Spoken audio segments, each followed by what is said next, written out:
BRS working president KTR సిరిసిల్లలో పర్యటిస్తున్నారు. వరద ప్రభావిత ప్రాంతాల్లో పర్యటిస్తూ స్థానికంగా ప్రజలు పడుతున్న ఇబ్బందులను అడిగి తెలుసుకుంటున్నారు. ఇక పార్టీ పరంగా అండగా ఉంటామని కూడా వారికి భరోసా ఇచ్చారు.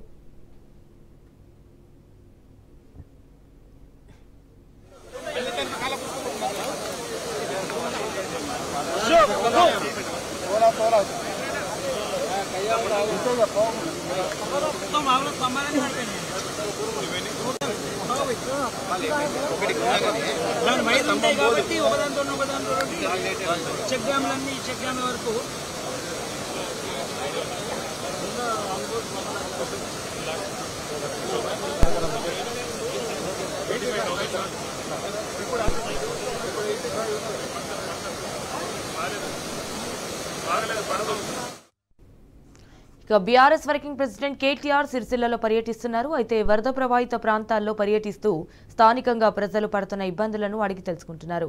ఇక పార్టీ పరంగా అండగా ఉంటామని కూడా వారికి భరోసా ఇచ్చారు. రైట్, ఇక ఇదే విషయానికి సంబంధించి మరిన్ని డీటెయిల్స్ మా ప్రతినిధి వేణు ఫోన్ ఇన్ ద్వారా అందిస్తారు. రైట్ వేణు, చెప్పండి, దీనికి సంబంధించిన అప్డేట్స్ ఏంటి?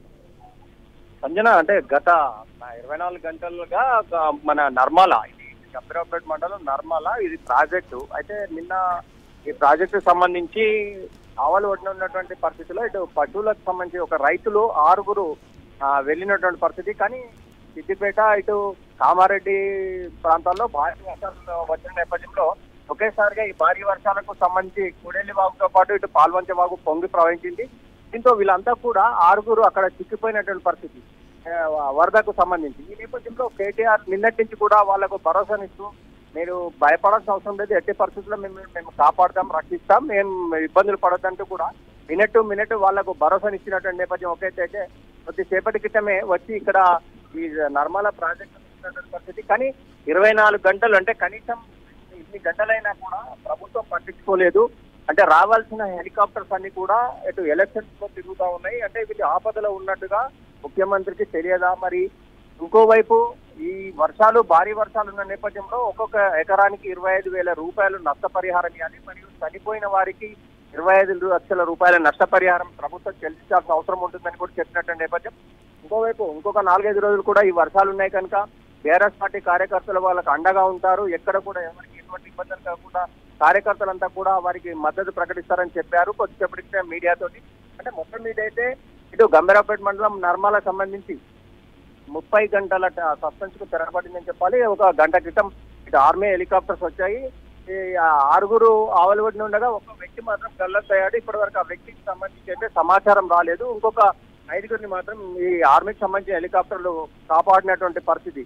అంటే ఏదేమైనా కానీ కొద్దిసేపటి క్రితం మాత్రం మీడియాతో మాట్లాడుతూ మాత్రం ప్రభుత్వం అవలంబిస్తున్న వైఖరి పట్ల మీడియాతో మాత్రం చాలా సీరియస్ అయినటువంటి పరిస్థితి కేటీఆర్ కనిపించింది. ఎందుకంటే రాష్ట్ర ప్రభుత్వం రోమ్ నగరం తగలబడుతుంటే పిడిస్తున్నట్టుగా వ్యవహరిస్తా ఉన్నారు. ఇంత పెద్ద ఎత్తున 5 పోయి ఇంత వరదలు చెప్పకుంటే కనీసం ఇప్పటి వరకు కూడా పట్టించుకునే నాదుడే లేదు. ఇలాంటి పరిస్థితి ఎట్లా వస్తుంది? భూపాల్పల్లిలో గతంలో మా ప్రభుత్వం ఉన్నప్పుడు మేము ఇమ్మీడియట్లీ యాక్షన్ తీసుకొని ఇటు హెలికాప్టర్ ద్వారా వారికి సహాయ సహకారాలు అందించాం. కానీ ఈ ప్రభుత్వం నిమ్మకు నీరెత్తినట్టుగా వ్యవహరిస్తోంది. ఆగ్రహం వ్యక్తం చేసినటువంటి పరిస్థితి అయితే కనిపించింది సంజన. అంటే ఏదేమైనా కానీ ఇంకో 4-5 రోజులు వర్షాలు ఉన్నాయి కనుక ప్రజలు కూడా అప్రమత్తంగా ఉండాలి. లోతట్టు గ్రామ ప్రజలు కూడా అప్రమత్తంగా ఉండాలి. బీఆర్ఎస్ శ్రేణులు కూడా ప్రతి ఒక్కరు కూడా ఎవరికి ఎక్కడ ఏ ఆటంకం కన్నా, ఎవరికి ఇబ్బంది కన్నా వారికి మద్దతు ఉండి సహాయ సహకారాలు అందించాలని చెప్పినటువంటి పరిస్థితి సంజన.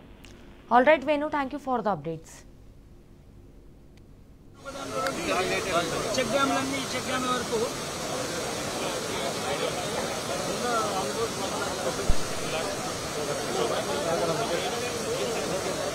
వరకు